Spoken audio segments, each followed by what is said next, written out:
Конкурсот за прием во студентските домови заврши. Протоколите како ќе функционираат се донесени. Ама се уште не се знае кој од студентите од 4 октомври ќе живее во студентски дом, а кој ќе треба да бара стан или соба под кирија. Освен тоа, на оние кои нема да бидат примени, им се даде избор да земат пари за превоз. Времето е кратко, ама од МОН вела дека сите студенти кои аплицирале нема да бидат оставени на цедило.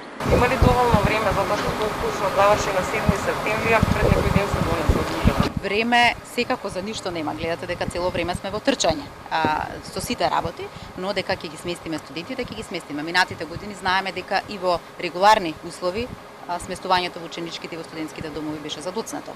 Сега очекуваме дека ќе го направиме тоа што поскоро и дека навистина ќе добиеме можност да имаме безбедни услови во студентските домови, секако оние кои што ќе бидат под листата за можен прием внатре, дека ќе си ги добијат финансиските средства, но да не заборавиме дека законот е доставен до собранието и собранието истиот треба да го усвои во најкраток можен рок.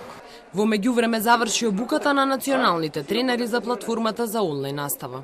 Секој од нив обучи по 40 наставници или околу 1600 наставници во земјава. Од денеска до училиштата се праќаат и лозинки за вклучување на платформата, која директорите и наставниците треба да ги препратат на учениците. Ваквата платформа ќе ја користат повеќето училишта во Македонија, затоа што само 169 училишта добија согласност за настава со физичко присуство и во повисоките оделенија. Дозвола за редовна настава од 1 октомври добија само 4 средни училишта во Македонија. Сепак, без разлика на моделот на настава, од Комисијата за заразни болести за Телма вела дека нема да има одложување на стартот на школската година.